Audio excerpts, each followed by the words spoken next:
talking about some stuff over here, man. If music just happens to be a part of it, Uh, so be it. that's a All thing I right. do know about. Yeah, right. Okay, cool. That's going. Um, let's just go ahead and share it to Facebook because why not? I got to figure out how this whole like page thing works because like I feel like I could be sharing this through my page as opposed to my personal Facebook account. Right. You know what? Hey, I'm gonna try that actually. So I'm gonna make one for personal. Uh,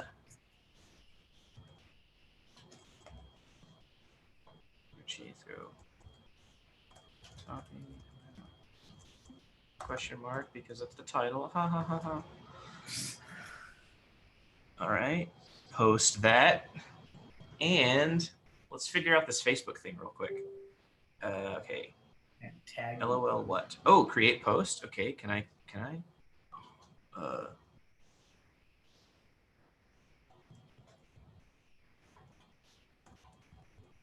Can I tag you in this? I cannot. I don't think. Oh well.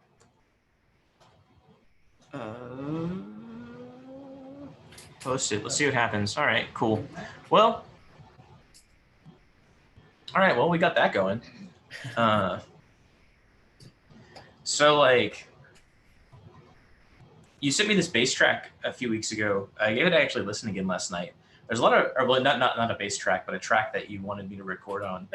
Oddly enough, bass was the only thing not on the track. Yeah. Who would have thought? But yeah, I don't know. I gave it a listen last night, and there's a lot of really cool stuff happening there.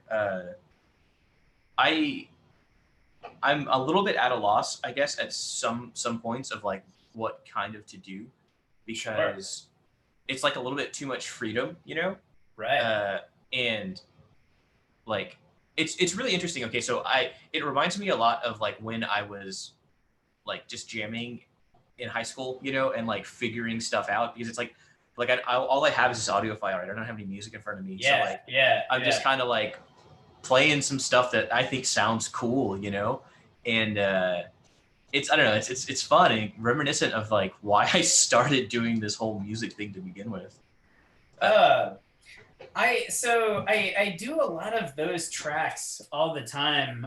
Just mostly for myself. Like it started probably about 10 years ago as a hobby where I would just like make tracks for things. Actually, that's kind of true, kind of a lie. About 10 years ago I started doing that. I had this Boss just drum machine. Like I think it was just like a Dr. Drum or Mr. Drum. He had a degree, I guess. Dr. Drum. Yeah, right. And Dr. Beat, man. Yeah, but it was like this on someone's recommendation. It was a friend of my mom. He was like, "Hey, man, you should get this drum machine. You can just create your own little, tracks and things." And I was like, "All right, cool." Got one of those. I would just program little drum beats and just jam along with it. Just being like, "Hey, this is kind of cool." And then like make tracks, eventually. I got like Cubase, early on and started like just putting stuff into that. And then I did like one or two cool small pieces in that. And then like at some point, as I was trying to get into grad school for composition, somebody who was working with the athletics department up at Sam Houston contacted me and was like, "Hey, can you put together a track for our football team to like come onto the field and like have a sweet thing?" So I was like, "All right, cool." Put together something I'm fairly certain never made it to the field. But it was still kind of a fun project. But it was like this like one-man band thing, and all the parts I essentially just sat and like worked out and programmed and just played all the guitar tracks through. Yeah. And it was my very first project with Logic. Like I had gotten it the week before, and then I got the call from a dude to do this track, and I was like, "Oh shit, I gotta like quickly learn how to do this." And it's fun. Like all the tracks I think are put together the same way. I come up with an idea. I don't write things down purposefully, unless it's something I need to remember, like a very long change of chords or something. But I try to like just feel stuff out and jam it. And I don't know, it feels like I am essentially like my 12-year-old self, like in my room, just figuring out like what's a guitar and what's a note and what's a thing. Yeah, man. And it's a blast. And that whole process has just continued over like the past decade, right? I think it's like I'm able to churn stuff out really quickly, but I'll put together like the thing I sent to you. Like a dude at my church was just like coming up with a riff one day. We were just jamming it like, you know, kind of in between sets and services. And I was like, hey man, I'm gonna like go home and play with this thing and kind of like make something out of it. And he was just like, yeah, cool. Thinking I was just gonna send him just like, here's a loop, you know, to jam. Right. But I like, of all the things in life, I choose not to half-ass my hobbies. You know, like I ended up like creating this like, I think what you called like snarky puppy with interesting, like, a more rhythmically interesting snarky puppy. So I, you know, went to their concert the week before with this guy, and so I was just like, that's where my head's at. And you know, I'm really good at copying styles. Whether or not I have my own voice is to be determined. Right. But I'm really good at imitating like a style for no good reason, I guess. But that's kind of what I sent to you. But I was like, yeah, this is a cool track. And so that guy didn't. I mean, he can read music, but it's like a slow process. Yeah. That's not how he learns tunes. And so I was like, I'm not going to make a chart for him. And that's kind of why I sent it to you. And ultimately the hope being that like that particular chart and arrangement could be, you know, potentially recorded by live musicians. That's really the goal in that one. I was very proud of the way it came out. So eventually I am going to have charts, but sure. Yeah, I'll make the horn players kind of feel it out. Feel it out first. You'll catch the rhythm. It's pretty simple. Yeah, right. Yeah, you'll feel it. You'll hear it, man. That's cool. Man, it's very rare that I find that sort of like that thing that kind of pulls me back into like that child feeling, you know, or like just figuring it out, you know, like it's fun, man. Like I think the thing that I like about it the most is that it's just this like completely non-stressful thing. It's like right there, there's like there's no like performance involved, you know. It's like I'm here just figuring this thing out right now, and like just trying to play something that sounds cool, and like to also, you know, to try to keep your sort of idea of the song like intact, you know, and like not turn it into something that like is all about like this like cool bass line or something, you know. Like I'm trying to like feed off of like what you have, you know, and like there are these like really cool like 3 against 2 rhythms and stuff that are like happening all the time, and like it's I don't know, it's an interesting thing just to sit and listen and try to improvise based off of a like constant, you know, just a very set structure, that isn't, you know, it's not going to be as spontaneous as you are. Yeah, right. And then it's like eventually from that, you know, it's like you just kind of build this thing out of it, you know, and like it's a different way to approach like this sort of garage band style of like composition, you know. It's one that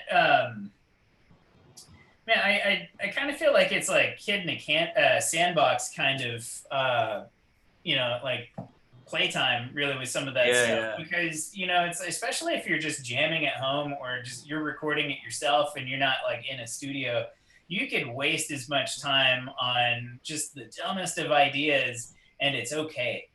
Right. You know? Right. And those dumb ideas, you know, it's kind of funny because some of the stuff that even made it to that track, I was just like, man, the dumber the better, you know. And I come up with like a goofy horn thing that like, okay, this sounds like Barry sax, just a guy kind of like hanging next to a corner, flicking a cigarette before he like plays a note. And I'm like, okay, that's the thing I want to hear. Right. And it's just amazing to like be able to. I say it's amazing. It's not. It's freeing and fun to just be able to sit and play with it until you kind of get that, or you get something that kind of approaches that idea and you go, "This is terrible," you know. And here's the best part: delete. You know. Right. And no one will ever know. No one heard it. I got to rehearse with like the full band, full track, and everything, and no one heard me be bad. And so Yeah, right. it's pressure free. I love it, but yeah, ultimately having to turn, it's weird because I'm actually doing some tracks like that. Somebody sent me tracks, and I'm having to do kind of what you're doing. I'm having to put like guitar stuff to Yeah. these things, and he sent me two different tracks, this guy, and one of them is much closer to a finished product than the other. The other one's kind of still in that, like, you can hear things that are just kind of put in place, placeholders, like Sure, a sure. keyboard line that's clearly a vocal thing, Yeah, right. And so just like putting guitar parts to that, it's kind of the same thing. I'm like having to figure this out, like weird chromatic chord structure on this one, and then the other one it's very modal. It's just over A. You're just jamming, and so okay, like the easier one was the thing that actually had like the weird like gospel chord progression, chromatic chord progression. The harder Right. thing for me is the one that is like free to play anything over this A. Yeah. Yeah. Like That has actually like yeah. those are really hard tunes actually. The ones where it's just like there's that one pedal tone, and it's like, okay, play anything you want against it, and it's like, well, what do I do? And it's like anything you want. Like, but You go what like, do I how do? anything is anything. I mean, give me Yeah, something. right. It's sometimes it can be like too free, like I don't know, like it's like I don't know exactly what I need to be doing right now, like In the case of one of the tracks that I was given, the space is kind of just so busy, in there. I mean, because again, you could tell like they're still feeling out ideas for stuff, and so yeah, there's like a very kind of constant, like kind of clangorous, like piano thing that's happening with a drum beat that's kind of a busy groove to sure, begin with. A lot of like hi hat and like snare, like just linear type of things going on, right. and there's again the bass line that's happening is also kind of this busy thing, and so my dilemma is like clearly they're trying to go for kind of this busy atmosphere that's there. Do I offset that with something that's kind of more static and drony and long, or do I try to join in on like that busy fun? Or like the other thing is like I'm just going to record like 4 different things and let them choose like which of these kind of best fits. And it's just like it's a challenge for sure to kind of figure Yeah, out like what the hell do they want, because I was given nothing. I was just like, oh yeah, do some stuff over this, and like right. and I know this particular person from a context where I was doing a lot more like free improvisation, or I was doing a lot more like looped improvisations. Like I was kind of this guitar player and kind of like co-music director of like this once a month like emergent church gathering that would happen. Okay, yeah. Yeah, and they're trying to get away from like church music, as being kind of the centerpiece, and they were saying, let's use secular tunes and just jams and stuff. And so I got a chance to like improv most of the service, all of the cool, underscoring, all the cool communion stuff, just like me on a guitar. And so when I would jam with this keyboardist, it was kind of the opposite for him. His was much more, here's these cool chromatic chord, gospel jams, and me still trying to kind of improvise. And so he kind of knows me from that context of just doing what we amounted to just kind of weird, nonsensical improv, that still sounded cool in, combination. And since then, I mean, that again was probably about 7 years ago, that I was doing that. And I've definitely evolved, my stuff, and moved away from there. And so I'm like, all right, how much of that is he trying to get into there? And so how weird do I get? But the track also sounds a lot less free, and so should I maybe try to be a little bit more, conventional? So those decisions, though, so you're a composer, right? You're an improviser. Technically, yes. Yeah, you know what? I do that same sort of thing. I got business cards, and I'm starting to like figure it. Like, should I start like removing some of my is like maybe Right. educator I can keep, but like composer and like maybe producer doesn't work on there anymore. Yeah, I've never included producer or educator, but I think I should include educator at the very least. Yeah. I want to start doing more like just composition work, I guess, or like I want to start like arranging more. You know, I started doing some like just combo arrangements on like a personal note. You know, Sure. but like I don't know. Now with like the whole thing, like we can't go and actually play anything anymore, and I don't like I don't understand, I guess, how to produce enough to create like a mock-up of the thing, you know. Yeah. So I'm still trying to like work on that. Like I don't know how to like use the technology, I guess, you know. Like I'm pretty sure I have all the correct tools, just don't I'm quite know how to sure use you them. do. So with that sort of stuff, like Logic was actually the program to me that was the easiest to jump into. Okay. GarageBand, I see a lot of people getting into. I actually have a harder time with GarageBand than I do with Logic for kind of a number of reasons that kind of deal more with like the actual user interface. Yeah, Under, right. but Logic I found to be incredibly intuitive because I think when I got into it, I had a tiny bit of background just recording some things in Cubase, but I didn't have Okay. like a strong enough background to where I felt at all competent with it. I just happened to know that like spacebar is play, and sometimes if you hit R, it'll record. Right. Sometimes though. Yeah. When my dumbass would actually record enable stuff. Right. And so like that was what I had, or I knew if I zoomed in enough, I could fix my mistakes because I could be thorough enough to like find where waveforms met and Yeah, like right. patch things together and trick people into thinking I was much better than I was. And so, but again, like I only had a little bit of that. But then when I got into Logic, Logic was one of these things where once I realized that I could connect my keyboard and use that as like a MIDI controller, and all of a sudden I had keyboard sounds or drum samples kind of at my disposal. I was like, all right, Yeah. great.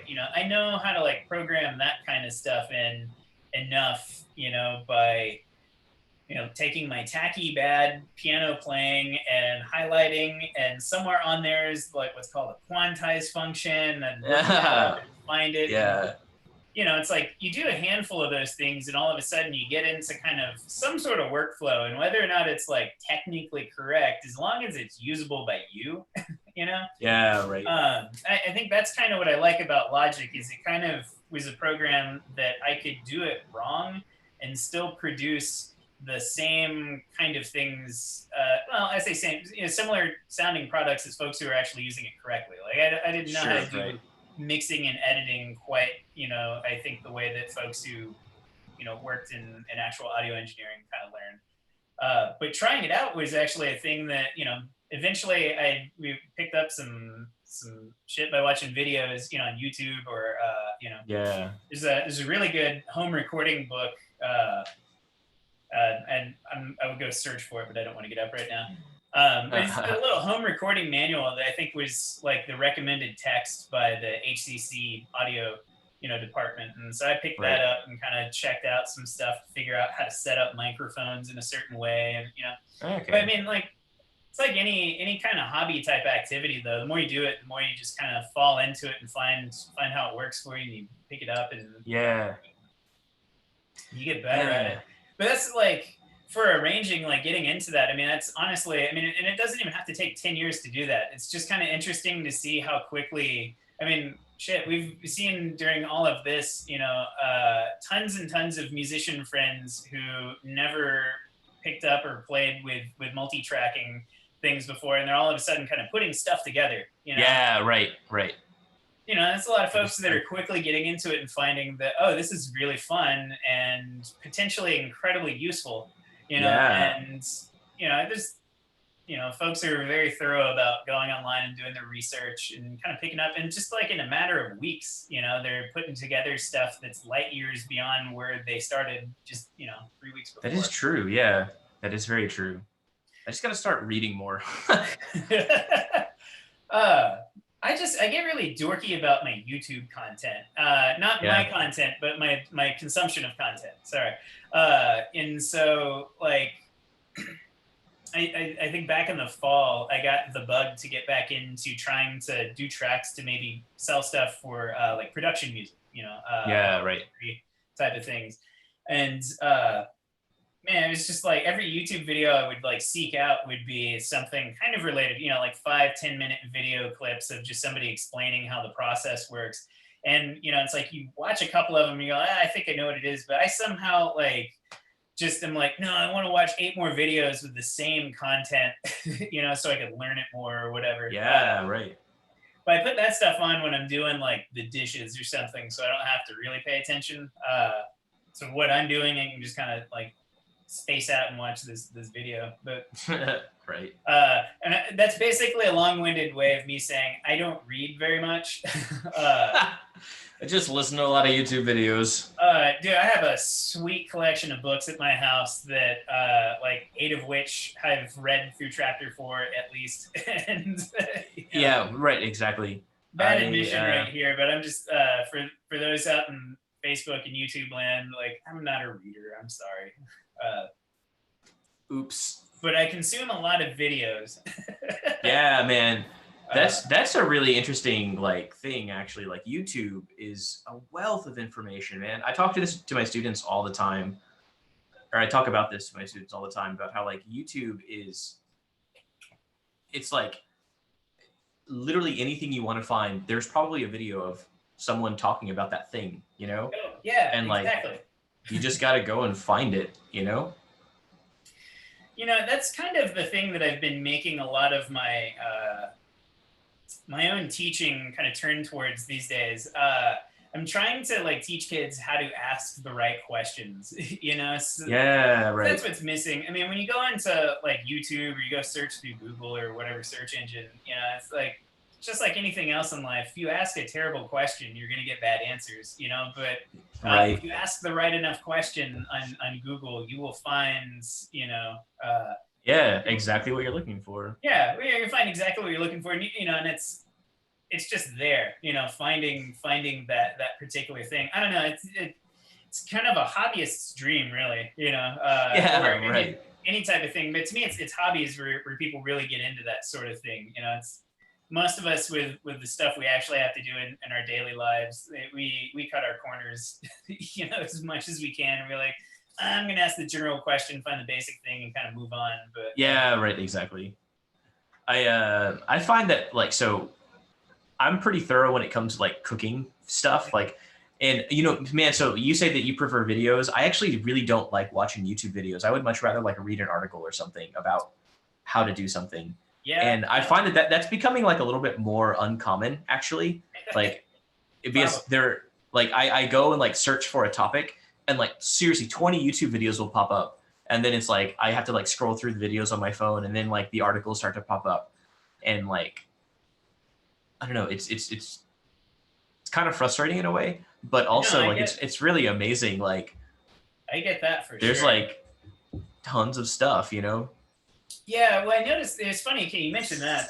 That actually showed up this week. The past 2 days, I've been kind of researching some upgrades for the room. Yeah. And anytime I type in anything, I have to do the same thing where I sift through like 4 or 5 videos before I even get to the articles. And I'm like, some of these I actually want to see the article because I just need to be able to see exactly where that information is and kind of yeah. When I say don't read, I guess that's obviously hyperbole, but like it's my preference is videos.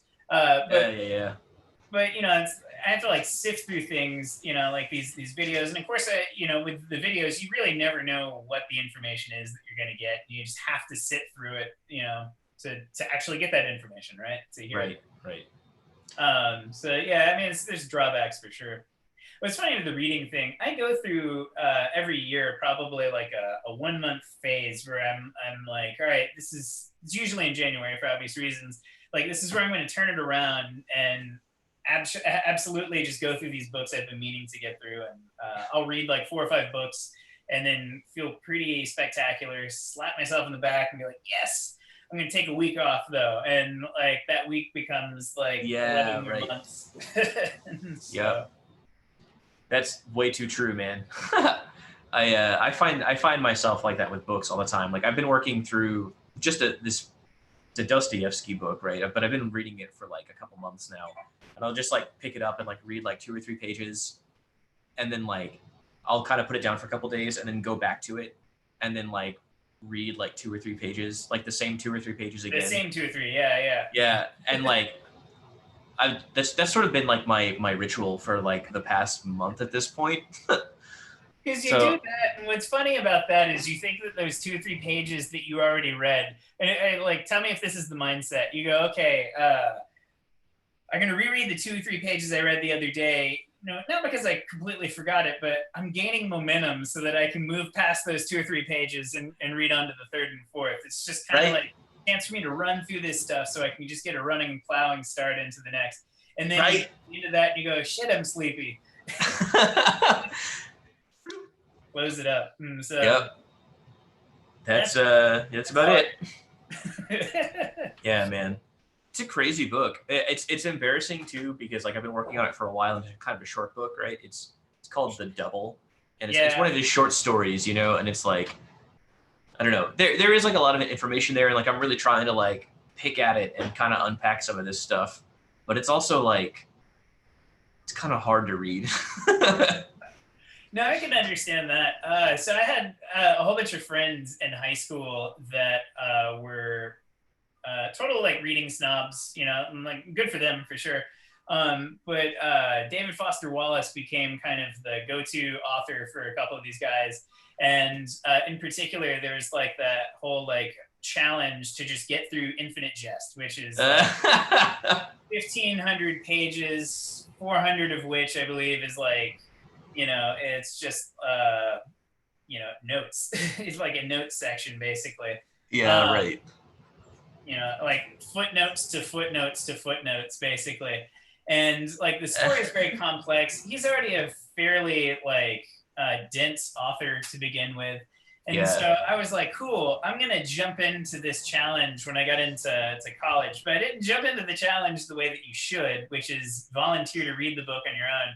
I had like been dating a girl and like had just brought it up. Like Infinite Jest is really cool. And like I did the dumb thing where I was essentially telling a lie of like, yeah, kind of putting myself into like my friends' experiences, you know, and I was like, reading this book, and they're like, oh, you've read Infinite Jest? I was like, yeah, it's a pretty good one, you know, pretty cool thing. So she bought the book and started reading it, and goddamn, I read the whole thing. And so during the time she bought it, I panicked and was like, crap. And so I had to buy the book. Of course, didn't own it. Yep. This book. I got like a chapter into this thing, which is like 2 pages, really. And, I was like, I can't do this. And this was like 2002, 2003. And so finding like the summary online wasn't like going to like Wikipedia or anything like that. And so I'm like, all right, I'm gonna like figure out a little bit about this book. So she's like, quizzing me on this thing, you know, like what themes did you enjoy out of this book? You know, I was like, I mean, I just read it, you know. I like the one where the guy ran into some conflict and then resolved it. Yeah, right. There was this one theme about there's some tension that got resolved, and it was pretty cool, you know? And so then I had a roommate after that I was, you know, hanging with, and my dumbass did kind of the same thing with him. He bought the book and read it, and I'm like, God damn it. And so I've inspired many to read this book. It's great. Like, I feel like I don't really need to write it at this point. I've championed it enough and have grown its reader base, but I still haven't read this thing. It's dense. I'll sit down and read it. I've read so many other books by him, and I'm like, cool, doing the same thing. Like, all right, I'm going to read these 3 other books as momentum to get into Infinite Jest, and then I get to the end of those, and then like just take a nap for 10 years, and then forget to read. Yeah, just forget it's there.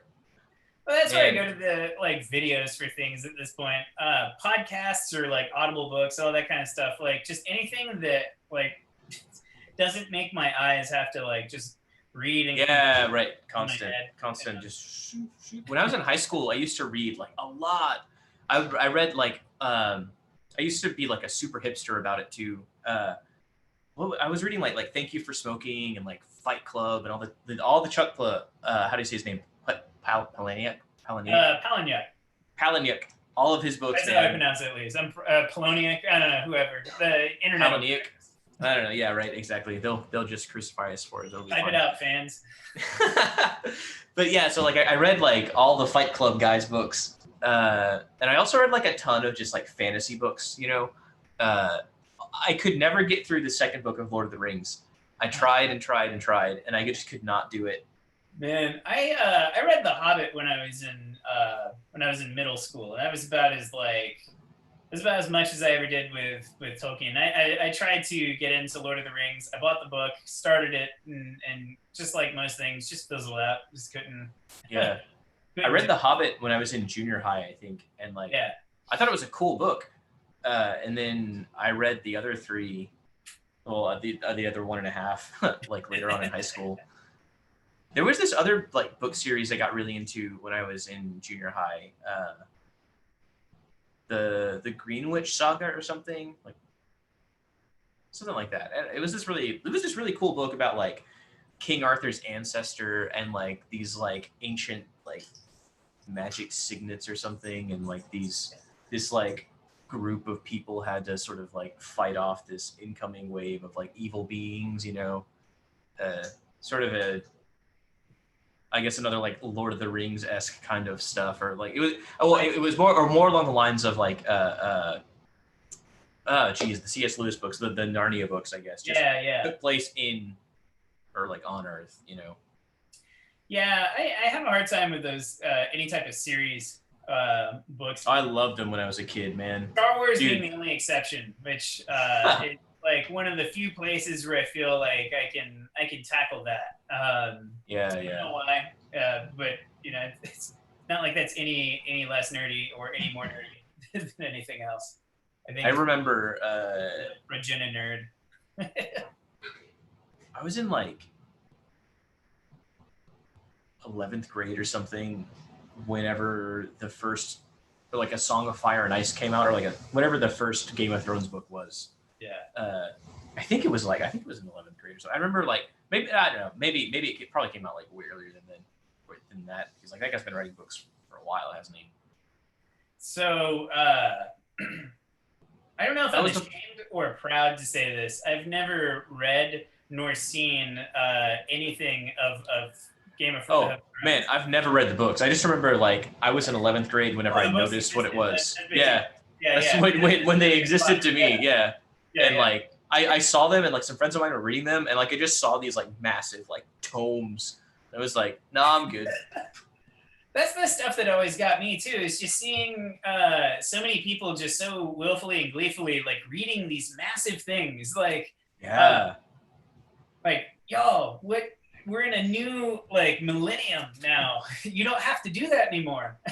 Well, I don't know. To be fair, Harry Potter was my jam, like all throughout those early like 2000s, man. I was so into Harry Potter. I went to all the midnight releases. I read the first book and really enjoyed it, and then that's where it stops. I have this amazing first edition Harry Potter book.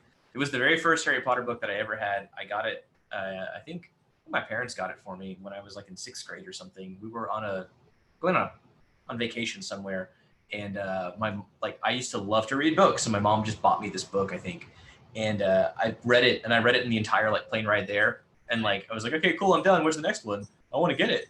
And like we're like, oh well, it's not out yet, right? So like I have this like amazing, like it doesn't even say year 1 on it. It just says like Harry Potter, right? Nice. But the unfortunate part about it is that my mom made me like write my name in the book. Right? So it's completely worthless now. Yeah, no, I have a lot of underwear that has that in there too. Yeah, right. Underwear is also pretty worthless. A lot of video game cartridges too with my name on it. I don't know what parents were expecting others to do, you know, upon finding things that weren't theirs. I guess they just right in society then. Right. It's like this belonged to me. Like, oh, here's this insanely popular like book that's out there, just kind of sitting on the sidewalk. Let me return it to its owner. No, right? No information or anything actually. That is is just my name. You just got a new gift from right. the universe. Right. I don't advocate stealing them. Sorry. Little did they know that it just became easier to take things. As, you know what I did read though? So I didn't read series books. I wasn't really into like science fiction or fantasy or any of that stuff. I read textbooks when I was younger. Whoa, I could not get into that.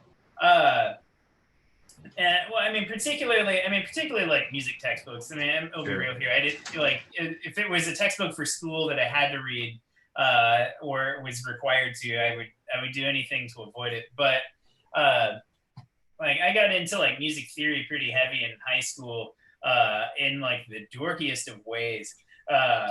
Like totally the kid that, you know, like you see it on TV, like, or a movie, like the teacher like pulls back like the textbook to reveal like the comic book that the kid had been reading in class the whole time. But mine was like, you know, the UT jazz theory book. Like, right. Choir teacher let me borrow. He was like, "What are you doing, George? You're not working on your Spanish, you know, verb conjugation." Yeah, I'm reading about jazz harmony. I would read that stuff like it was no problem. And that kind of lasted through, at least through grad school. And I think I just got like PTSD once I got the degree where I was like, or that would pop up to just remind me of. Right. I remember being like, my first experience with jazz theory wasn't, or not jazz theory, just music theory in general, I guess. Well, really it was these like lessons that I was taking, and like these, I was like taking bass lessons from this guitar player at H&H Music several years back when I was a young wee lad, and he had a book called Music Theory for Dummies, and that was my textbook. We learned a lot out of that book actually. He was kind of a theory buff, and he really got me into it. He really got into like scales and like theory about scales and stuff, and sort of introduced me to microtonality kind of in like a really early age, I guess. Because when I remember taking lessons with him, and he kept telling me about this project that he was building. He was like, "Yeah, I've got this idea where if I take a guitar, right, and I take the octave, you know, that 12th fret octave, but instead of having 12 frets, I put 19 frets inside of it." And I was like, "What?" He's like, yeah. So instead of having like 12 notes, you get 19 notes. And like at the time I was like, "Whoa, this is crazy," you know, and it didn't register at the time like what that was, you know. Come to find out many years later, like even when I first found out about microtones, it didn't even click that like that's what he had done, right? And like I put it all together like several years later, and like just kind of realized that, like, I don't know, that sort of launched me into this path, just like this weird like curiosity about music, you know, and like why not just do these things, you know? And like, yeah, I think that's probably like a similar thing for me. In that like my getting into theory became kind of like, well, like a series of like what ifs.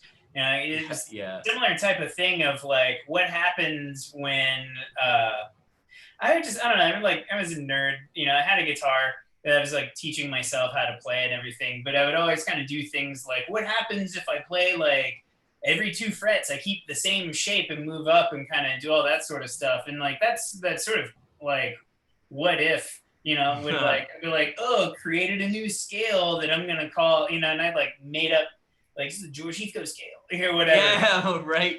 It's a tone scale. Oh, it's like it's got a name. Oh, C major. Cool. So but yeah, that sort of thing like was I think kind of like a good way to launch into that. But you know, it's even dorkier. So like I got super heavily into like just absorbing anything and everything music and music theory related in high school. After I got wind of like Frank Zappa, like the Frank Zappa like autobiography, and then like I got into Steve Vai's music and just a whole bunch of people who were I guess in some way affiliated with Zappa's band.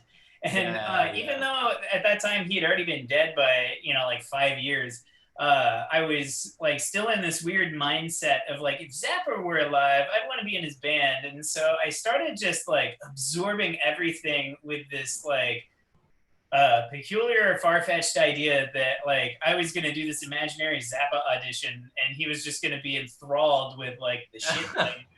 It was like, you can play guitar well, and you know how to like make dense, stacks of chords and stuff. Like, cool. Right.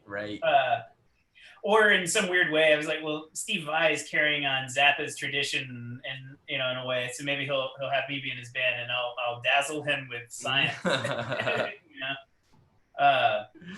Those things never happened. No, they did not. I remember going through those little phases, when I first figured out.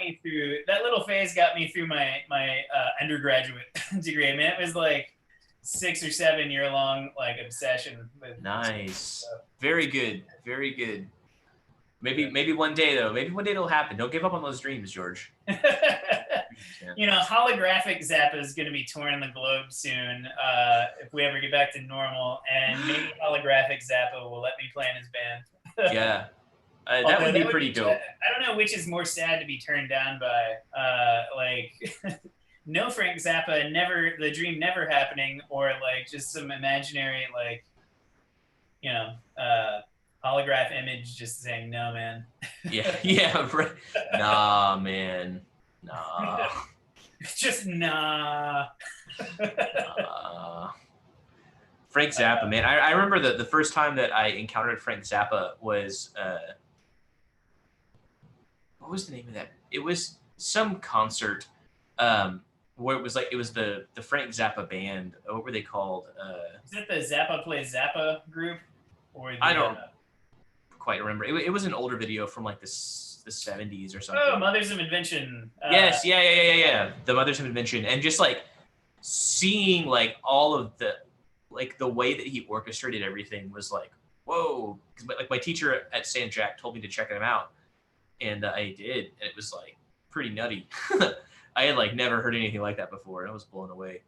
That subsequently got me into like a lot of 70s like prog rock, which like I kind of knew who some of these bands were because of like that guitar teacher that I had. Like he got me really into like 80s and 90s King Crimson, and so, like Discipline and Beyond. Pretty much, yeah. The Discipline album was like crazy, man. I was really into Primus at that time, and it's what is it? The opening song, I think, Elephant Talk, to that album had this like crazy like keyboard lick, but it was like really reminiscent of Jerry Was a Race Car Driver from Primus, and so like my teacher at the time and I like nerded out about like how similar they sounded, and like trying to figure out like maybe he quoted like maybe Les Claypool quoted King Crimson. Oh, entirely possible though. Yeah. That's really funny. I got into Zappa actually because I was really into Primus, and the guitar player Larry Lalonde, he actually was the big like Zappa buff, and he had released like a record of, it was like a compilation record of Zappa tunes, but it was like his picks kind of thing. I was really into Primus at the time, and so I was trying to gather everything I could of theirs, and I came across that, and I was like, oh shit, like, who is this? And, I read in an interview with him, Guitar World magazine, I think, had a little, like, Primus thing in there. So he's, like, talking about Zappa and just how influential he was. And then, of course, like, some while later, I got into Steve Vai and kind of caught wind that he was in Zappa's band and all this stuff. And so I was like, I gotta check this guy out, like, a little bit more thoroughly. I mean, like, that little compilation thing, I was like, that's kind of cool. Yeah, right. And it's funny because his music, I'm gonna lean into the microphone. His music kind of sucks sometimes. Like, yeah, I don't mean to like disparage like a lot of that, but like if you listen to it and you're just like really thinking like good, like what makes for good intuitive music making, and you listen to it, you're like, and it's like that's not that. Like, but it's just so damn interesting, and through it being interesting, Right. some of it's just so ugly it's pretty kind of thing. Like, but in general, like, no matter how much I wanted to in life, if my windows are down in my car and my radio is turned up, or like the volume's turned up, and somebody just stops along next to me and what I'm listening to is Zappa, it's a total Office Space moment where the window comes up and I turn the stereo. Right. You know, like, please don't let me geek out to Inca Roads or. Oh man, right. But some Frank Zappa albums are just nuts, man. Some of those things, yeah. I remember. So my theory teacher, my composition teacher, actually at San Jack was really into Frank Zappa, and he would always talk about this moment where Frank Zappa kind of stood in front of, I guess, the Senate, and was like explaining to them about like his thoughts on copyright law, basically, and censorship. Yeah.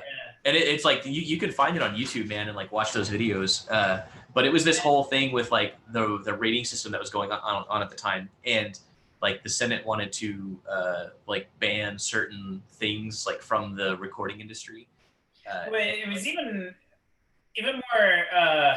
It was funny though, because when you look back on it and you realize like the things they could have been doing to music at the time, I think a lot of it was also based around the fact that they were trying to put like the parental advisory warnings on. Well, exactly. That's recordings, and they're like, all right, well, that essentially becomes like the government like putting censorship out there. That was the compromise. Basically, was like the parental advisory warning from like the whole thing. That's what they ended up putting onto it, because like they wanted to initially outright just ban certain removal of certain songs, or having lyrics changed, all kinds of exactly like that. Can't print lyrics, can't do certain things. Like, it's all kind of interesting. It was funny because like Dee Snider from Twisted Sister is his kind of like counterpart in a lot of that too, which and it's kind of funny, like just those two guys just like in the trenches at that time, just all suited up. Right. Taking on Tipper Gore and the gang. Yeah, pretty much. Yeah. That was like seeing like all these like rock bands and stuff speak in front of like the Senate, all dressed up. It's really funny. Frank Zappa, I felt like actually like really held his own, and like he delivers a really good speech too, which is surprising to some. I think I have this whole bit whenever I teach American popular music about censorship, and like I show that video. And I show there's another video of Frank Zappa on this old 80s TV show called Crossfire. Yep. I've actually, man, that kind of gives me an idea. I want to try to take that show and like sample it or something, like sample some of Frank Zappa's bits and like use them in like watch out for that one. Some like EDM, after you and take out your kneecaps. Right. Oh man. It's amazing. When I look back just on my own kind of progression as a musician and as like a student of music over the years, it's honestly like I think Frank Zappa had probably one of the biggest like impacts of how I went about doing things, wanting to do it all myself, wanting to be the guy that like writes the music, that kind of like plays the music. I wanted to be the guy that like I knew, musically speaking, I wanted to be the smartest guy in the room, in terms of like just what I like, just the bullshit that I knew, Yeah, right. Being like a band leader, trying to do like, contemporary music. I mean, like Zappa was kind of like one of my main, influences, like getting into that world. Just recording random crap. I mean, I think my like just like arranging and producing hobby, I think, kind of in many ways just kind of owes it itself to just like my obsession with his stuff. It's weird. I mean, I got albums galore hanging out, like books. Like there's like a poster right behind me on the wall that's like a Uncle Chunga's Revenge like era, poster. And it's like the whole thing is just kind of screwy though. Like weird mindset of like, well, eventually, he's gonna be like, hey man, you should join my band. Maybe one day, man. Weasel started doing his stuff, kind of doing all that, like taking his groups around and playing essentially with some old members of the bands and everything, but just playing Zappa's music the way Zappa was basically doing it. Like that was one of those moments where I was like, "There's my shot," but I caved. Nah, didn't land it. Good ear training exercise is really just to take any of his tunes and just try to find the hard section and just do that. Yeah, right. I believe that, man. Because I tackled moves that like Montana and the Black Page and like a few others when I was in college, and was like riding high for months, years, really. Just on like, I did this by ear, like right. This was my work. Man, I bet that took some time though, because it's like that's not easy music to consume or like. No, it was a bitch for sure. But like Black Page especially, I remember staying up for 2 days straight, like just refused to go to bed until like I knocked that thing out, and just absolutely like just developed sores on my butt, like sitting in my computer chair, just like taking it back a half second and being like, all right, he's got 20 notes in that half second spot. So like, I got note 2. All right. And I say it was by ear. I mean, I'm using my guitar to kind of help feel out notes and everything. And yeah, it was just like it was a test for sure. It was a test that awarded me nothing other than just like that random experience. But, but that's the kind of stuff, though. And I get kind of like bummed out when I talk to a lot of my music students, or sometimes when I talk to other musicians in general, that like that to me was like fun geeking out about music that I feel I don't see enough of in people. Yeah. Right? I feel people kind of look at it as seeing kind of a pointless, boring hobby, or not boring, but just like, cool, but what did you get out of it kind of thing. And I just like, I still feel like just like what I got out of it was enjoying playing with music, Yeah, right. I feel should be something that people want to do, which, most of my friends are professional musicians. And so it makes sense that a lot of my professional musician friends wouldn't want to waste time with their music. They want to use their time appropriately. But I still find like it's not a waste of time if you're still having fun with it, Right. I agree with that 100%. I mean, I think it's important to maintain some level of like enjoyment with what we do, because it's like it's real easy to make this just like work, Yeah. And like I don't know. Right now, it's really tough because like I can't go out and actually like play with people, and that is such a huge part. I didn't realize it before because I don't know. I've been kind of on this like really weird like introvert kind of thing, like where I haven't really wanted to go out and play with people for like a while. But then it's like now that I can't, I'm just like, oh, I want to go out and play with people now, and just like I miss like making music like with people.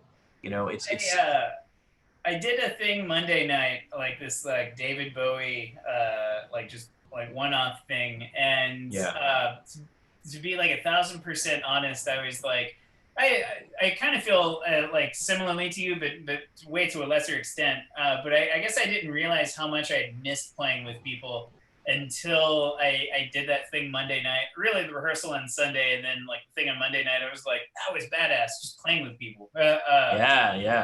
Being in the same room and like just like hitting a thing together or not, just seeing where something goes. Right. Like that is something out.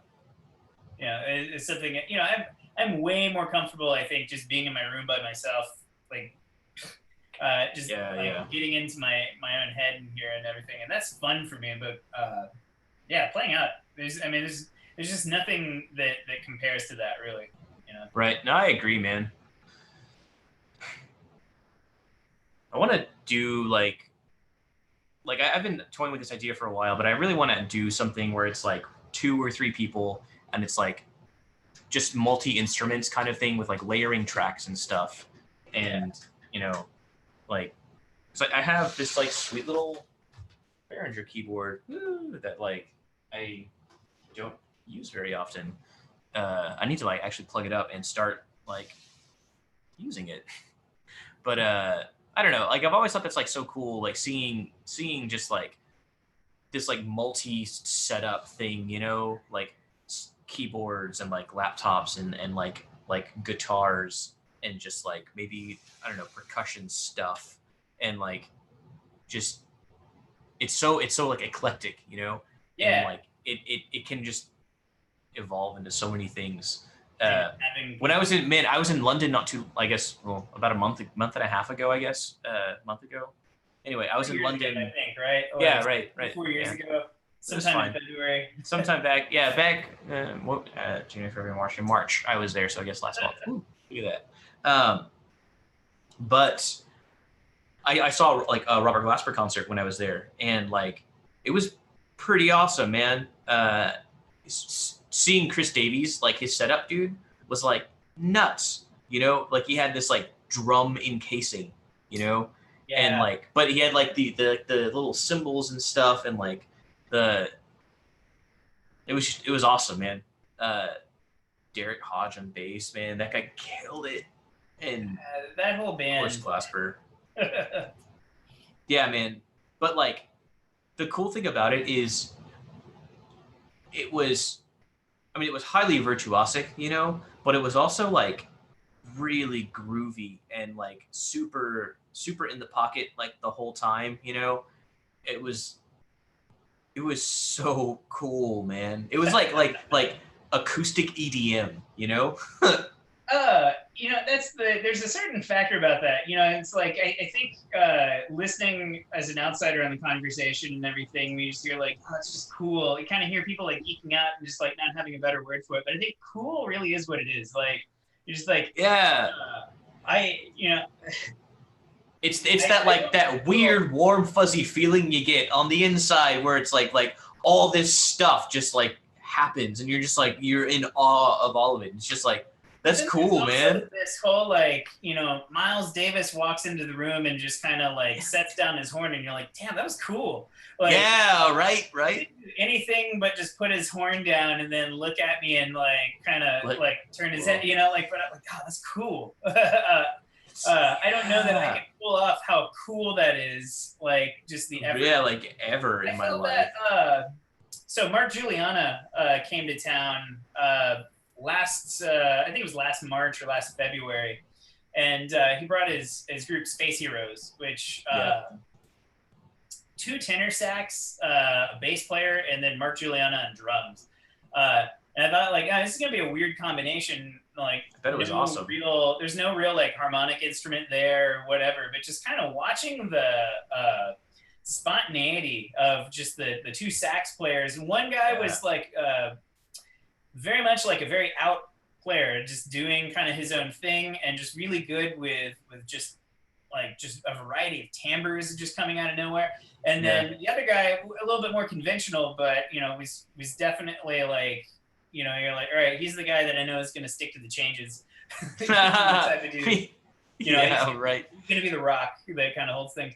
You know, but just between that and Mark Juliana on drums, like similar type of thing. It wasn't really encased in things, but he has a lot of little tiny, like just noisemakers and things that he'll just add to the snare drum or put something on the floor tom. Yeah. Add a variety of just noises. And it was just, it was a blast watching the whole crew just kind of move about the stage, using the space as the instrument every bit as much as like, you know, just the instruments they were playing. And it was, the word cool, I think, is the thing that I immediately associate with that. Like that just looked like they were in control, yet they were completely free, you know, from feeling like they had to be controlled by anything, is what it looked like.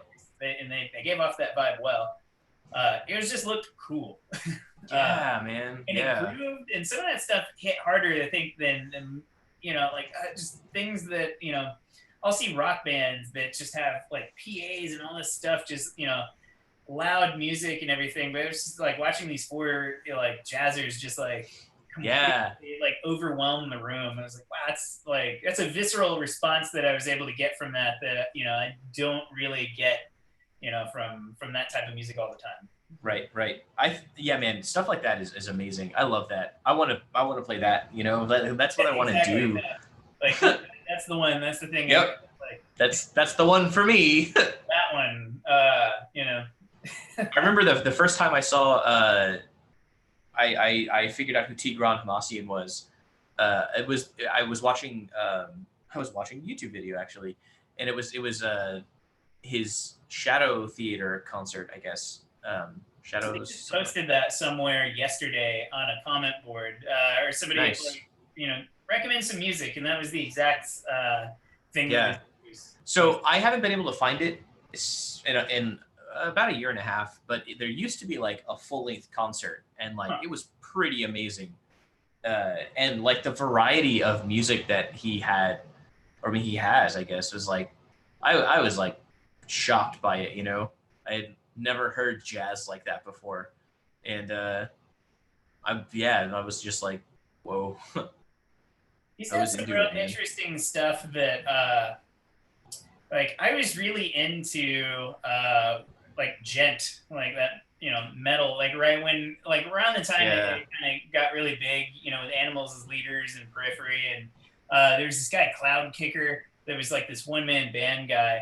But it's like they all had that Yeah. like Meshuggah like syncopated type of thing, and like it's like Tigran's music. I love that aspect of it. Like that's Yeah. and Juliana has some stuff like that, and then who am I thinking of? I'm spacing on it because I'm thinking of, you know, who it is now. Is Israeli bass player that. I know who you're talking about. Abishai Cohen. Yeah.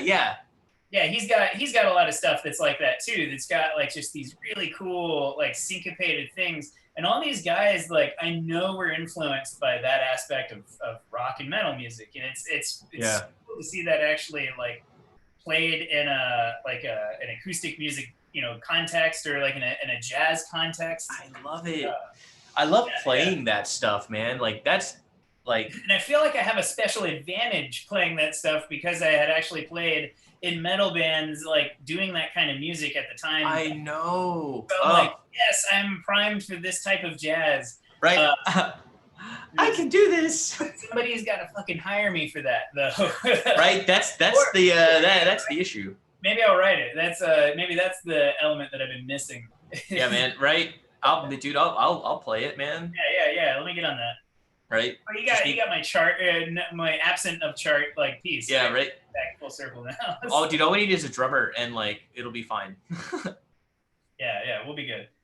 No, that's the stuff that man, I'm so happy to see that in jazz music. Like, yeah, right. It's like a way to nab a whole bunch of extra folks, yeah, put them into that.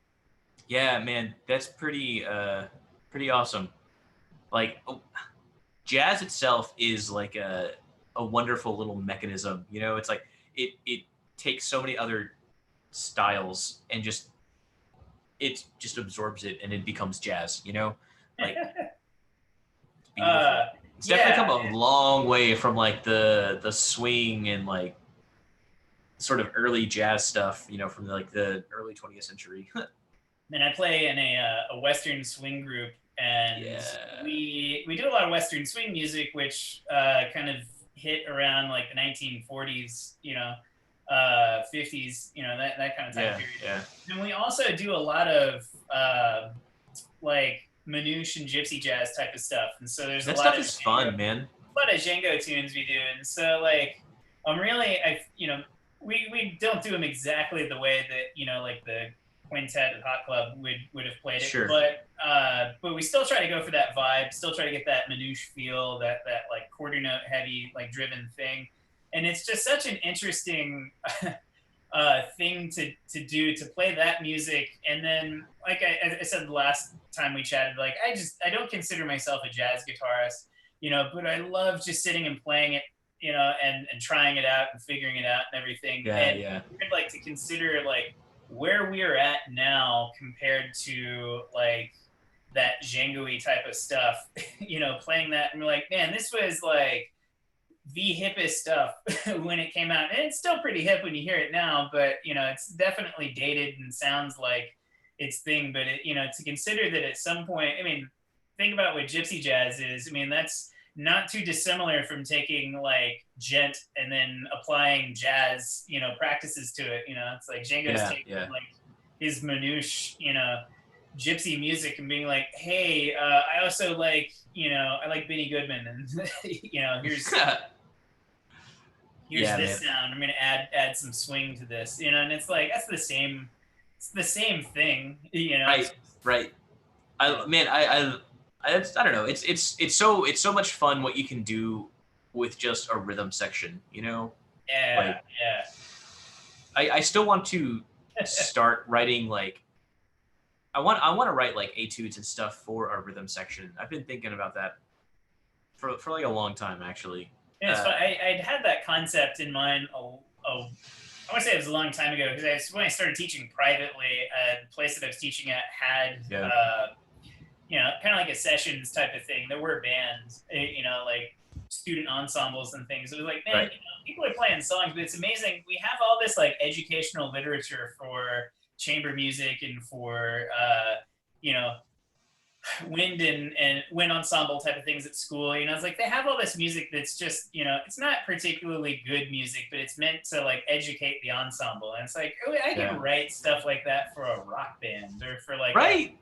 Rhythm section type of thing. And I imagine jazz band, like jazz education literature has probably tons of this stuff all over the place, but I don't really see it for like rock bands. Yeah, and I know. It's always been a place, I don't like the idea that rock music has to just be this like intuitive,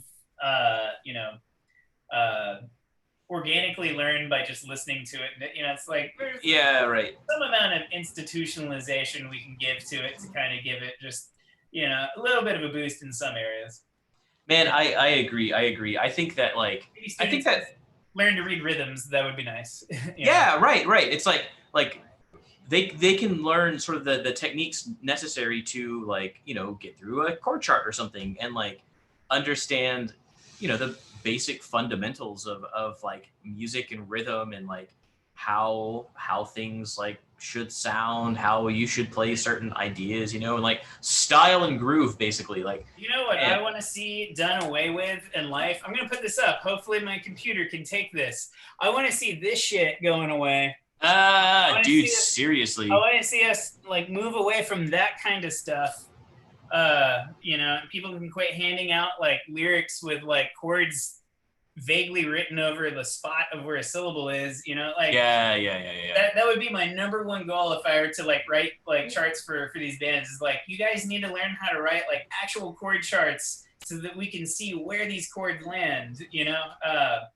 Read like just rudimentary music, not even right. I don't care if students ever learn how to read anything on a staff, honestly. Like that's not ever like a goal for my guitar students or whatever. For some of them, obviously, like that's where we want to move to, and it becomes a personal choice. But generally, I'm just like, I want you to be able to read rhythms, and I want you to be able to understand how to write out like a coherent-looking chart, so that like you could actually like guide off of something. So you can hand that to somebody, and somebody could actually like not have to do more work by going and listening to the song and having to essentially transcribe the tune for themselves, Right.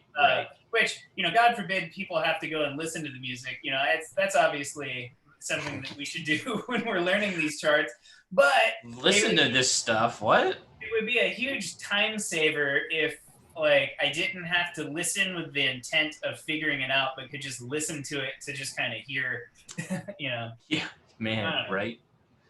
Whatever. Just like having that skill to actively listen to a song, and like be able to just follow along with it, and even just have a basic understanding of like how it goes can just help so much in figuring it out here, like right, man, and just understanding rhythm enough to know like what to listen for, Yes, and like Well, I mean, reading rhythms. I mean, that's, I think when you learn how to read rhythms, you then like just how you're listening to rhythms, I think actually just exponentially grows, I mean, I'm actually always surprised at how little people can like tell from just listening to something like what's going on. I'm having students right now doing a lot of things where we're actually just doing a lot of transcribing of bits and pieces, That's cool. tell me what meter we're in just by listening to it. Like, that's a thing I take for granted a lot of times when I'm teaching, like guitar students. I kind of forget that that's a skill that I certainly sucked at when I had to figure it out. Right. I had no idea how people were getting these numbers. Like, did you just guess that it was before? Like, I can count threes and keep up. I don't know what's wrong with Something that really gets me, like, I need to go over time signatures with my class again and like rhythm and stuff. But like something that gets me lately is how like some of the time signatures that they would like tell me, I guess, like 3/7 or 2/5. It's like, what are you talking about right now? Like, what? Or like I would ask something like writing on the board. It's like, which of these is not a correct time signature? And then be like, 7/16. It's like, yeah. And then you get like dummies like me though, who like I would be the person in the class to be like, well, I mean, these exist. They're rational time signatures, but yeah, like, right. But no, but I'm teaching a theory, like a fundamentals course. Like once you do that, though, you've messed up and you've lost everybody. Because as soon as you tell a student that something can potentially happen only under the right conditions, it's like, here's that weird ass like, here's that weird ass spell that you can only really get if you say it in this accent and you kind of do it at like this spot in the woods, on this one mountain, so they're like, well, you heard the man. It can be done. Yeah, it can be done. That's probably what this is. Like listening to a Mariah Carey song, and I'm being asked to tell you what time signature it's in. Like, it must be 5/7. Said it could happen. Mariah Carey has enough money to meet all those conditions. Right? Yeah. Right. Exactly. She can pay her way to musical academia. Yeah, that's the kind of stuff that I just like. I forget that people don't know how to intuitively just kind of count. It's not how people are listening to music. Yeah, right. And, which is again kind of a whole other part of music education. I wish we could actually have a class that taught you how to just listen to something and that's it. Like, just I don't even want to have to like take shit to the page and write it. I don't need to read anything necessarily, but like, let's just get in a room and listen to music and figure out how to actually listen actively, and then hold your attention, and then like how to keep coming back and finding more just with your ears. Man, it's like I'd gladly have taken a 3-hour class, get 3-hour credit for that in college. Yeah. That was probably my worst subject though in college. Anything to do with like listening. I don't know why, man. Like I guess I just didn't practice it enough, but like just listening or like even like transcribing things was always just so hard for me, Yeah. Like I still struggle with it today, man. Like I struggle with it all the time. Just, trying to like learn how to play something is like different than learning how to like write it out, or like analyze it, I guess. Like I've finally gotten to the point now where I can like hear large scale forms, It's it's tough, and I think as educators just sort of breeze over that because it's so difficult to teach that as a skill because where do you start? Like, yeah, right, it's like, right. it's like cooking, it's like, how do you point to a flavor and say that's what that flavor is? You'll know it because it tastes like this, and yeah. And it's like, it's the same thing with listening to music. It's not a thing you can grab and be like, see, that's what it sounds like, when you... Yeah, right. It just like that. Yeah. That's a violin. Like, how do you teach people the intricacies of that stuff other than just through experience? That's why I'd love to see what that would look like as just a class only on that, hearing certain things. I don't know, it's totally crude to say it, but it's like that's honestly like where drugs come into play for a lot of people. Like, yeah, right. Just like hearing it. Yeah, you'll hear it, but when you hear it, you'll hear it with the eyes of your ears, my man. Right. You just got to open up your third eye, man. I just think it's just like I mean, it's just such a weird concept. You're talking like large forms. Again, you know, I think when I was taking large forms classes and we would be talking about like the A section to the B section, you know, use the transition, you know, in a sonata form, we would be listening to Beethoven and something as simple as like Beethoven's Fifth, you know, I would like 30 seconds into this stupid piece, I'd be like, done. I've already figured out where all the form is and listening to it. I heard the, you know. Right. Got it. Here's like this whole developmental section happened here, and then there's the gap at the end. It was like, dude, we didn't even get through the intro. What can I say? There's, you know, I'm like, and then I'd be like, well, you know, this is where the professor told us about that one, you know, that part about the form, you know, that if you had these conditions right. Yeah, right.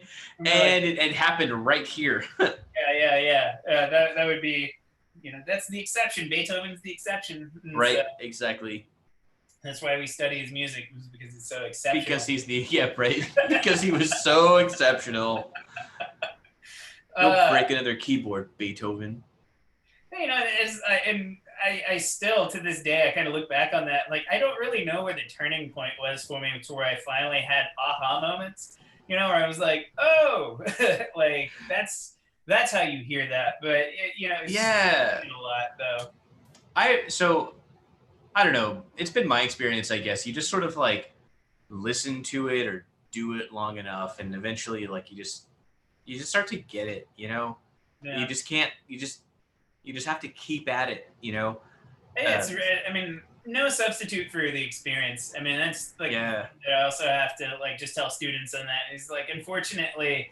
You know, we tried it together in class like 4 times and it failed miserably, but that is like 100% okay because you have to fail at something long enough to eventually get good at it. And like, whenever that time happens, it'll happen, but you just have to do it. And they're like, oh, I guess, you know. That's the way it's got to be, man. Yes. I don't know what to tell you. You just have to sit in your own filth for a long time and then eventually you'll get up and get clean. It's cool. Yeah. Right. Yeah, transcribing, man. That's the thing. I can just remember my early experiments with trying to transcribe stuff, like taking like my CD player and just like having a pause and just like I was talking about with the Zappa thing. I think Aerosmith was probably the first thing I ever tried to really transcribe. There was like a guitar lick in Dream On that I was trying to figure out, and I was like, it's such a cool lick. And like I had the tab for it, but I was like, no, I'm gonna do it by ear because I read that people could do that, and so I'm gonna do that too.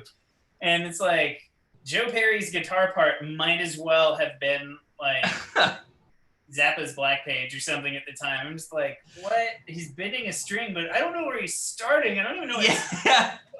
Right. Oh man, I remember trying to learn System of a Down songs. Like the very first time I ever played bass was with a friend of mine down the street, and he was trying to learn the System of a Down song, and so like he had a guitar and a bass, and I was like, oh cool, I'll just play this bass then. And so like he showed me how to tune it, and then he showed me kind of like what he had figured out so far, and then I was like, oh cool, and then we sat and figured out this song, man, and it took us like all day. Man, so just kind of a journey back to how bad my ears were. So I didn't know about drop D tuning for a long time. And I would just read tabs out of like Guitar World magazine. And so around the time that Marilyn Manson, I think it's Antichrist Superstar record came out. I think that's the one with Beautiful People on it. That song was cool. It was in that magazine, and I was into him at the time, or into that, you know, that record. And so I was like, cool, you know, figure it out and play it. And it's like, had all these like things where you're playing like, cool, I'm just gonna bar my top 2 strings and just kind of go out, like, that's cool. But it's like, this is badass. I'm playing this song. And so I had a friend that was just you know, like he'd been playing a guitar like a month longer than me, you know, and just hip to drop D tuning and everything. But I like playing it for him. And he's like, that sounds terribly wrong. And he like took my guitar, retuned my top string, you know, it's like, now it's like power chords all of a sudden. I was like, Wes, fucking magic. Whoa! and my ears like didn't hear the difference, you know. Like I could Uh, that I was playing it wrong for. I mean, it must have been a month, you know, that I just yeah. yes, Silverchair and Nirvana songs that also had like the occasional drop D thing, and I was like, Yeah, all right. of a sudden, I could play those songs, and like I could tell something wasn't right, but you know, I just thought it was Yeah. because I was bad at guitar. I was like, yeah, of course, I'm not them. I'm not playing through their amp through their guitar, you know. So clearly it's gonna sound bad. Yeah, yeah, like Oh man, I used to do the same thing. Oh. it's just, you know, and it's so weird, you know. When I got to college, I never realized how much those experiences helped me out in my aural skills classes.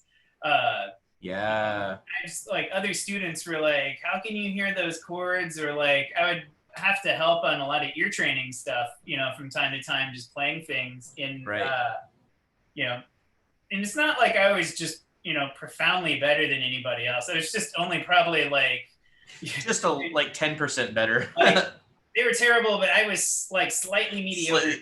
Right, slightly less terrible at it. Slightly less terrible. Yeah, yeah. But you know, and it's like, oh, I guess it's because I had the practice of like literally sitting and trying to figure out like, man, the Yeah. hardest thing ever, you know, trying to figure out a chord on guitar. Like Dude, one right. note was hard enough if it was a melody, but all of a sudden I have the potential to figure out 6 notes of a chord. Like, you know, Right. I'm not coming Much out of less my bedroom forever, you know. when did you figure out like what major and minor chords like sounded like, you know? Oh gosh. I mean, it was probably in middle school. I started playing guitar when I was in 6th grade. It Okay. was probably like my 7th or 8th grade year. I mean, my mom actually taught me how to play my like first guitar stuff. Uh, Nice. like she had played guitar. Side note: Charlie Daniels, the Devil Went Down to Georgia guy. He's the guy who taught my mom how to play guitar. uh, cool. So, anyways, That's nice. I got a nice lineage here. So, like, Right? Pretty no way, shape, badass, or man. form did anything from him pass its way down to me, but I'm still gonna. But Claim it. anyways, so she started me off with chord books, and I had to like before I could like venture on to anything like resembling real music for her, I had to actually learn chords. And Yeah. so major and minor chords, just because my Melbay chord book actually Right. separated major and minor chords, like that was something that kind of early on I was able to hear the differences between them.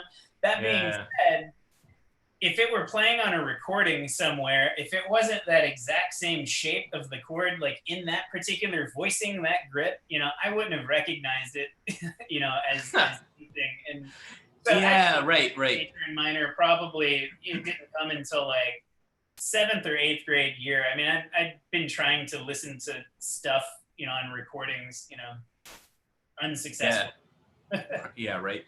I remember, so I was in choir like all throughout middle and high school, and like I could tell if something was like minor-ish, you know, or major-ish. Like I knew if something was like sad sounding versus like happy Right, right. sounding, right? But like I couldn't tell you like the difference between a major and minor chord, you know. I couldn't define any of that stuff. Like Oh yeah. I it was one of those things where it's like I knew kind of like I understood what I was like I didn't understand it, you know. I didn't understand any of it. I recognized that there was a difference between these things, and then like didn't know what they were. And it wasn't until college that I well, no, actually that's not true. It was in high school when I was taking lessons from that guy. We started to talk about the difference between like major and minor chords, and he would play them on guitar, and I would listen to them, and I'd be like, oh, cool. We were talking about patterns, basically, like different scales that I could play through like different chords. Right, I right. vividly remember that, man. And So like, if yeah, you're doing bass lessons, did you do anything like piano or like any like nope, actual like guitar, like 6 string like stuff? nope, So like bass, I've always just viewed as like, I mean, it's a melodic instrument in my yeah, mind, mostly. I mean, I know you can do all kinds of cool chord work on bass, and a lot of players do, but like I've always felt kind of fortunate that I had on one hand like my trumpet playing, which was purely a melodic instrument, and then like the guitar playing, which uh, is you know, like the way I played it was mostly melodic, but when I did play chords, especially as I got older, I got into them. Like the harmonic aspect, I think, like having those two avenues, I think have been really helpful for me. And I didn't grow up playing piano. I had a piano. I took like 4 piano lessons in high school, and like managed to make it past my like class piano stuff in college. I'm so terrible at that. That I'm so glad that MIDI exists right now, that I can program stuff in Logic, kind of hear my piano played correctly. But yeah, like that, like having the guitar, having like the chords, I think was something that was just very much like that added a whole extra like layer of being able to hear stuff that I know that like my, you know, folks who were trying to figure out music on a saxophone or you know, on trombone. Yeah, right. They weren't necessarily getting that little bit included. I mean, I think that would probably be my big reason for why I would ask or encourage students to do like something like piano. Is literally like it just to get so your ears can hear notes happening at the same time, you know. Yeah, right. Sound like together, like the difference between a harmony and a melody, man. Yeah, and those combinations, we have names for those, and you know, you can get as pedantic as possible, you know, with those names, or you can right. You know, you just do the Joe Pass thing and just like, you know, like that's just a major, it's a minor, or it's dominant, and like that's it. So, man, yeah, we've started talking about triads in my class, and we talked about the differences between a major and minor triad, you know, and we started talking about dominant seventh triads, and next week we're going to continue down that path for a little bit longer. Yep. See what happens. But man. So, you know, it's funny, in my music theory class in high school, I had the fortune of like taking that class with my best friend at the time, and then like the bass player for the band that I was drumming for at the time, and like there's just like good friends that were in there. We just did the goofiest crap, but in order to remember chords, like order of the modes and all these types of things, man, we just invented all these like dumb scenarios. So like certain you know, this chord is reminiscent of, you know, like peace and like prosperity. This chord is like kind of your dark, like gloomy chord, or like diminished chord sounds like, you know, could be a dreamscape, but when you play the fully diminished 7 chord, that's clearly like a guy with a curly mustache, like railroad tracks, you know, and it's like those weird associations. Yeah, man, they really help though. Like we used to do that stuff when I in my ear training classes, you know, like certain intervals had certain sounds, you know, and it's like some of them don't apply anymore. Like the major 6 sounded like NBC, but they don't play that anymore. Yeah, well, they play it every once in a while, and it still shows up, but none of my students watch TV, and so right. NBC is kind of like, what's NBC? Is that on Netflix? Or is that on? Yeah, right. Is that a new show or something? What? And like, no, you don't get it, you know. And so that one doesn't work. I did another one. I was like minor third, you know, like I was like, that sounds like a siren, and like it was like I've never heard a siren sound like that. And like, well, that's kind of what I've always associated it with, and so that's not very applicable. Yeah, a minor third. I had a student, like we were working the other day, and we were kind of getting into it. It was like, that's like the 4th and 5th note of this one melody. And I was like, I think we're getting too specific, you know, for like what that minor third is. And we need to like down to like, that's the first 2 notes of this thing. So, yeah, seriously. Whatever works, I guess. Yeah, that's what I keep telling my students, you know. I honestly don't care which method you prescribe to, but if you find the right answer, great. Yeah, just get the right answer and do it honestly. Like right. Right. Like but at the end of the day, man, if you're cheating, you're only hurting yourself. It's kind of my policy here, you know. It's like, sorry. Well, anyway, man. Yeah. I actually, I kind of need to go soon. I have to get some other work done for this other history. Yeah, I gotta get my hair cut. So. Oh, good. Kidding. Lucky you, man. No. One last little thing before you sign off. I will say this. Yeah. Though, it's really kind of funny about this whole thing. I'm feeling really bad about my own like hygiene standards, like reading how much like people are like, oh man, I hadn't had a haircut in weeks, and I'm just like, how often are you guys getting your haircut? Like, right? it'll be Like, 3 months in between my visits, and that's like a normal thing where I'm like, cool, I'm on time and I'm doing it right, you know? Man, dude, I go like 5-6 months. I just I have a like, really messed up haircut I rotation. understand how little I care about certain things. Like, right? I'll reapply deodorant how many times a day? Oh my god, that's my problem. So yeah, man. All right, dude. It was fun talking. I gotta kind of stop here, so I'm gonna go and sign off YouTube. Goodbye, YouTube, if anybody's there.